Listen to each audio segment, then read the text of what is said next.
Selamat hari Minggu, Bapak, Ibu, Saudara, serta anak-anak yang Allah kasihi. Mari kita kembali beribadah dan tetap masih di rumah saja. Dan sebelum kita bersama-sama membaca dan merenungkan firman Tuhan, mari kita berdoa. Kita mohon tuntunan Roh Kudus. Kita menundukkan kepala. Ya Allah Bapa yang Maha Kasih, kami mengucap syukur kepadamu akan kasih dan kesetiaan Tuhan yang begitu nyata, sehingga kami masih tetap merasakan pemeliharaan Tuhan yang tak berkesudahan itu.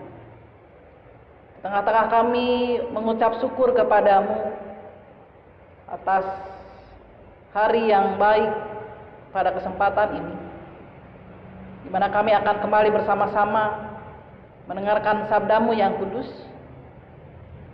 Kami mohon tuntunanmu dengan rohmu yang kudus itu, supaya firman yang akan kami dengar tidak berlalu dengan sia-sia. Dan kehidupan kami boleh semakin berkenan di hadapanmu. Kami boleh menjadi saksi Tuhan yang hidup. Di dalam Kristus Yesus, Juru Selamat kami berdoa kepada Bapa di surga. Amin. Jemaat Tuhan, kita akan membaca dari Injil yang ditulis oleh Matius pasal 28 ayat 16 hingga yang ke-20. Perintah untuk memberitakan Injil. Dan ke-11 murid itu berangkat ke Galilea, ke bukit yang telah ditunjukkan Yesus kepada mereka. Ketika melihat dia, mereka menyembahnya, tetapi beberapa orang ragu-ragu. Yesus mendekati mereka dan berkata, "Kepadaku telah diberikan segala kuasa di sorga dan di bumi.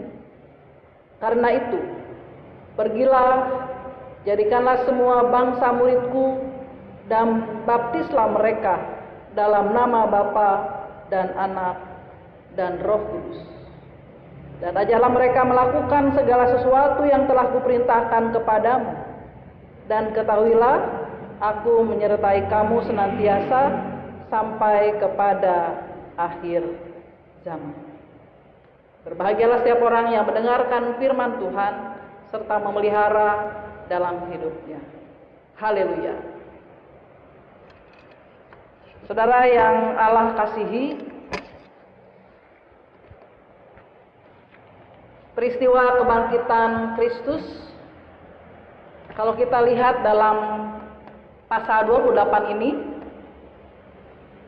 hanya sedikit yang diulas oleh Matius. Ini berbeda sekali dengan apa yang disaksikan oleh Lukas ataupun Yohanes. Tapi saudaraku,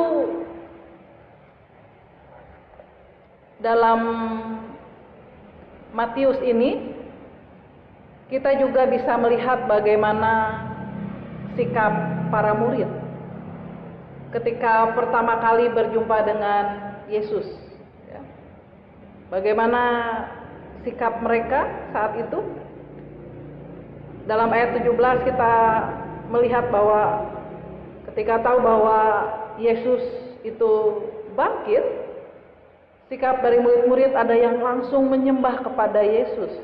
Ayat 9, maksud saya, di sana para murid justru memeluk kaki Yesus. Kita tidak menemukan ya dalam Injil yang lain. Tapi di antara mereka juga rupa-rupanya ada yang merasa ragu-ragu. Saudaraku, memang dalam keyakinan orang-orang pada saat itu, ajaran Yahudi sendiri memang tidak pernah mengakui bahwa seseorang akan mengalami kebangkitan. Dan saja kalau kita juga baca dalam perikop sebelumnya dari bacaan kita pun, Bapak Ibu Saudara, bahwa hanya dalam Injil Matius juga yang memperlihatkan bagaimana para serdadu-serdadu itu yang tentu saja sempat menyaksikan akan kehadiran malaikat ketika para murid datang ke kubur Yesus. Mereka sempat melihat malaikat. Dan mereka juga mendengar dari kesaksian para perempuan yang berjumpa dengan Yesus saat itu bahwa Yesus sudah bangkit. Sehingga mereka menyampaikan hal itu ke mahkamah agama, kepada para imam. Dan kita tahu bahwa para serdadu ini diminta untuk bersaksi dusta. Kalau para imam ini meminta para serdadu untuk bersaksi dusta, tetapi Tuhan Yesus justru meminta para murid-murid untuk menyampaikan kabar baik, menyampaikan kabar sukacita ini, menyampaikan bahwa Dia memang benar-benar sudah bangkit. Dan saudara, apa yang diperintahkan oleh Yesus tertulis dalam ayat 19, dan ini yang disebut sebagai amanat agung. Namun sebelum itu disampaikan, Yesus pun memberikan pernyataan yang ingin menunjukkan bahwa kewibawaan yang Dia miliki semata-mata diberikan oleh Allah Bapanya. Dalam ayat 18 dikatakan bahwa kepadaku telah diberikan segala kuasa di sorga dan di bumi. Jadi ketika Yesus menjalankan misi Allah, lalu juga memberikan perintah atau amanat, maksud saya, kepada murid-murid, kewibawaan yang dimiliki oleh Yesus bukan dari dalam dirinya sendiri, tetapi dari Allah Bapa yang mengutus Dia, yang memilih Dia.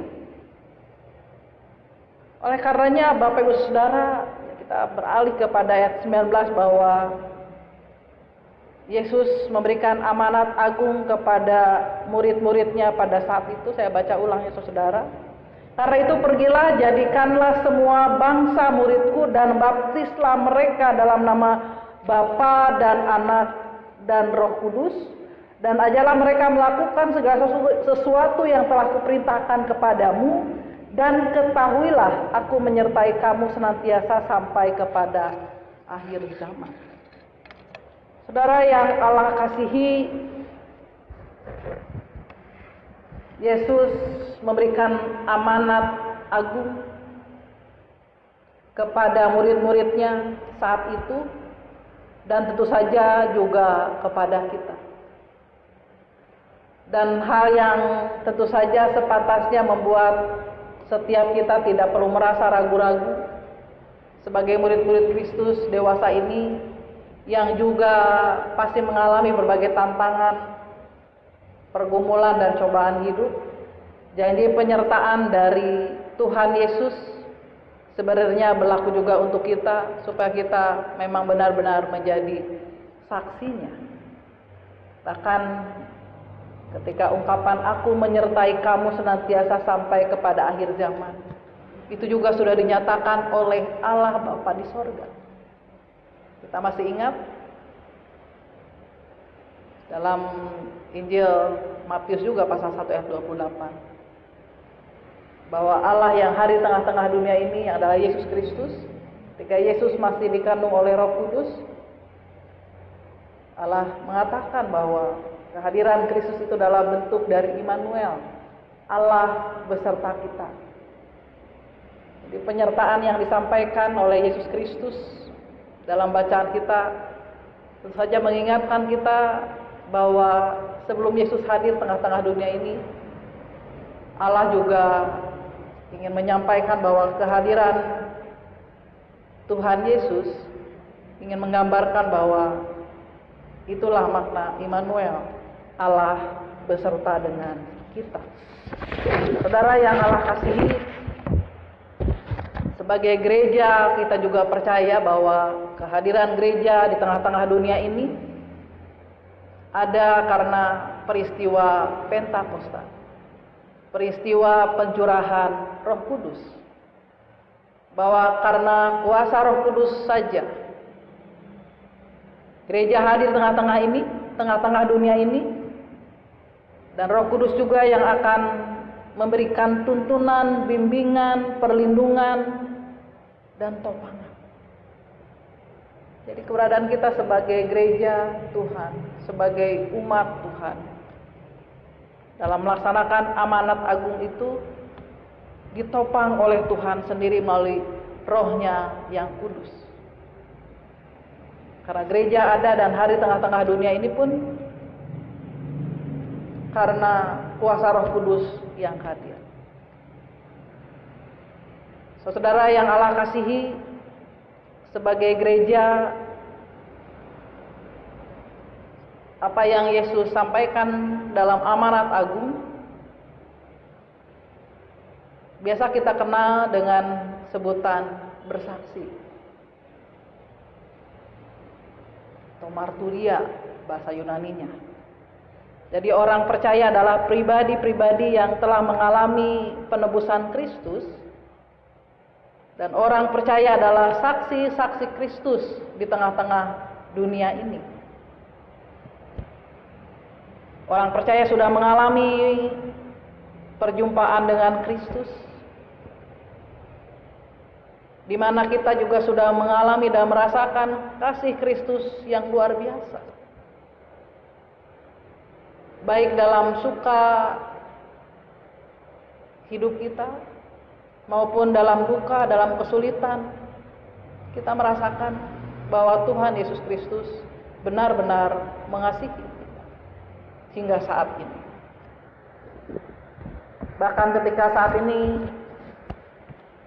kita sedang menuju new normal, normal yang baru, bukan normal yang seperti dahulu kala. Karena saat-saat ini Bapak Ibu Saudara, ketika kita nanti bisa beribadah di gereja, kita harus melakukan, menjalani apa yang sudah ditentukan atau yang namanya protokol kesehatan. Kita harus melakukan tahapan-tahapan yang sudah ditetapkan oleh WHO, bahkan juga oleh Sinode Gereja Kristen Pasundan, oleh Majelis Sinode. Tentu semuanya untuk kebaikan kita. Namun saudaraku, dalam kondisi apapun, kita sebagai orang percaya harus melaksanakan amanat agung itu. Kita harus tetap menjadi saksi-saksi Kristus di tengah dunia ini. Oleh karenanya mari kita bersaksi kepada dunia siapakah Kristus yang kita imani. Ada banyak saudaraku orang-orang percaya yang beranggapan bahwa kalau bersaksi itu bagaimana caranya supaya mengkristenkan orang sebanyak-banyaknya. Mungkin berharap bahwa gedung gereja akan penuh dengan cara kesaksian yang dilakukan. Saja kita harus menyadari bukan semata-mata itu. Seseorang menjadi Kristen itu karena kuasa Roh Kudus. Tuhan sendiri yang punya kuasa untuk melakukan itu, bukan kita. Kita hanya menjadi alat Tuhan saja. Jadi tidak perlu kita memaksa-maksa orang untuk mengalami keselamatan oleh darah Kristus. Itu hanya Allah yang punya kuasa, hanya Allah yang berhak untuk menentukan. Itu saja cara kita bersaksi tentang Kristus adalah bagaimana caranya kita memperkatakan Kristus dalam kehidupan kita. Artinya apakah dalam keseharian kita, sikap dan perbuatan kita benar-benar mencerminkan kasih Kristus? Apakah hingga saat ini kata-kata yang kita ucapkan itu adalah baik? Kata-kata yang kita ucapkan itu benar? Kata-kata yang kita ucapkan itu adalah pantas? Kata-kata yang kita ucapkan adalah sesuatu yang menjunjung kejujuran dalam keseharian kita saat ini, baik di dunia nyata ketika kita langsung bertemu dengan sesama kita maupun di dunia maya. melalui tulisan-tulisan kita, atau di media sosial, melalui tulisan-tulisan kita, apakah semuanya itu benar-benar mencerminkan diri kita sebagai murid Kristus? Oleh karenanya saudaraku, Roh Kudus yang benar-benar sudah menghadirkan gereja di tengah-tengah dunia ini, Dia juga yang akan menuntun, menyertai dan menopang kita, supaya dalam keseharian kita sungguh benar-benar kita dapat menjadi saksi-saksi Kristus yang setia lewat tindakan kita, perbuatan kita, ucapan-ucapan yang dapat memuliakan namanya. Jadilah saksi Kristus. Dengan demikian kita sudah melakukan apa yang Tuhan Yesus amanatkan. Tuhan menolong, memampukan kita untuk mewujudkan firman-Nya. Amin.